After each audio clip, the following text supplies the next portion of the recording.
Hey everybody, this is Everyday Commentary. This is Sweet Stuff Saturday, and this is a quick look at this knife. This is the Case Crossroads Barlow. The Crossroads series is a pair of knives that contain modern steel and really quite nice fit and finish, as well as interesting material combinations. They made a Barlow, which is this one, and then they also made a Sodbuster. The Sodbuster has a few more variations in handles, but this Barlow comes in two different styles. One that has this Norplex rich light material at the bottom, and the other that just has like a cream colored rich light. Case did send me this to take a look at. This knife is gonna come in right at about $100. It is incredibly light. It weighs like 1.2 or 1.3 ounces. It's like, I'll measure it and it'll get two different results. And it carries an S35 VN blade steel. So you get quite a nice blade steel on a knife like this. The knife itself has some really nice fit and finish. I mean, the transition between the G10 and the rich light is very, very, very smooth. You can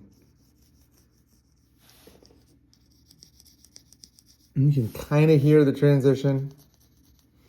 It's more just like the material, like scraping. But the G10 up here is the bolster, and down here it is just the rich light material. This knife does not have any liners, but it does have G10, or it doesn't have any steel liners, but it has G10 liners in here. And then the back spring is steel. One thing that's really interesting is the blade, as you can see, has like a stonewash or tumbled finish. And the back spracer was left satin. So there is a point where it goes like shiny, shiny, shiny, and then not quite so shiny. And it's fine. I mean, it doesn't really matter. It doesn't impact performance. It's just funny that they decided to do it that way. And I'm sure they did that so that they could just sand this back and make everything super flush, which I appreciate. I like that better. But this knife has really caught my eye for a couple of different reasons. Number one, it's just the right size. So here is one of my favorite traditional knives ever. This is the A.G. Russell Boys Barlow. It was produced by Canal Street Cutlery, and then it was sent to A.G. Russell for these gold G10 covers. And this knife is just awesome. It is a super great knife. It is very, very hard to find.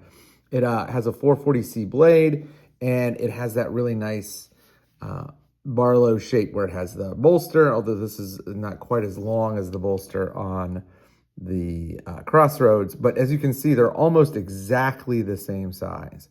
This knife is much heavier. It has steel liners. It has a steel bolster. This knife is considerably lighter. I mean, it's probably half the weight. The other thing that you can see on the knife is that this knife has a much more distinctively canted blade. This knife is very much pointing down. The blade, you can see the angle. It's almost comically exaggerated. Here it has a little bit of that, but it's not anywhere near as bad.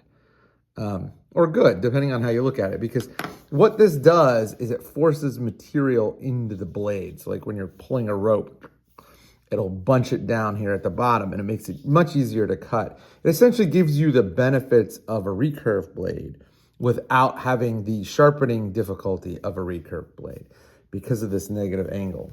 But the overall size and shape of these knives is very similar, and so this is something I'm definitely going to like. When you add in the fact that it has better blade steel than the Boys knife and is considerably lighter, it's hard not to make that a... This knife has a lot of appeal because it's just something I've had for a while, and it has like that warm, worn patina. But if you're talking about performance, this knife is going to be a better performer. I mean, it's got better steel, it's lighter, it's easier to carry. It also has a half stump. That knife doesn't have a half stump. The other knife that I like in this traditional setting is this knife. And this knife is the Northwoods Knives Indian River Jack. This is the 2021 model.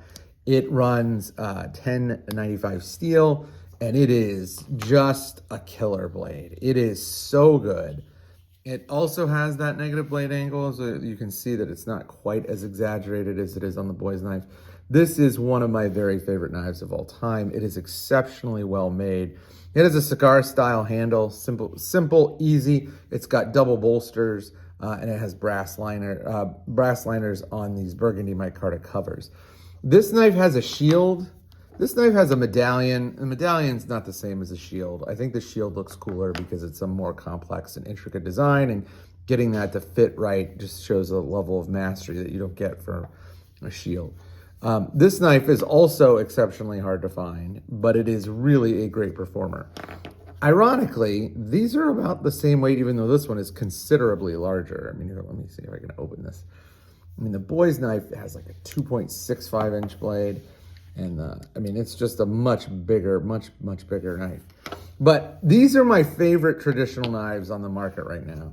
And this one just came out from Case, and it definitely fits in between these blades, right? Like it sits right here. It's very nice. It's a very, very good blade. And it's a really pleasant change. I've had Case knives before, and they were just not very well made. I mean, they had a lot of blade play, even in the open position. The covers didn't match up quite with the bolsters.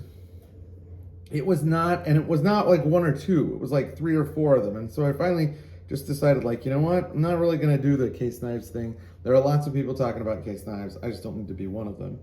And, you know, this knife has really changed my mind. It's a very, very good knife. The one thing that I will note that's a little different is that this is actually a nail hole. I mean, you can see it's not a nail nick. And I actually like the nail hole a little better because you can, instead of being forced to use your fingernail, which can sometimes be a little painful, you can use the fat of your thumb and your finger to open it up. So if you look at the knife, you can just grab it here and it'll open. You can do that a little bit on a nail nick knife. Not quite as easy. And this one you can probably get it open. But this one, no problem. Just grab it and yank it open. And you can use it as a nail nick if you need to. So it's really the best of both worlds. And I really like this little design flourish. It's a little different than what you would get on traditional knives. This, in my mind, is about as perfect as you can get for like modern materials, traditional patterns. I know there are a lot of companies out there that are doing this, stuff like Jack Wolf, and QSP, but man, this one's just got all the things. It feels like a case, it looks like a case, but it has modern materials and better fit and finish than a regular case. And it just feels like a knife that you could carry every day and never complain about. I toss this in my pocket, it rides in the coin pocket, and it means I'm carrying a knife, but I don't feel like I'm carrying a knife. Now, it doesn't have a clip, and I'm okay with that, especially because the knife is so small, it really doesn't need a clip. And given that it weighs like 1.2 ounces, you won't even remember that you have it until you need it. And that's about as good as you can get for a pocket knife. So if you are looking for a Christmas present for yourself or others, this would make a really great Christmas present. It's a good knife, and anybody who gets it will be delighted to have one. So take a look at the Case Crossroads Barlow, the Sodbuster. I'd love to see them make other knives in this lineup because, boy, this one was a home run.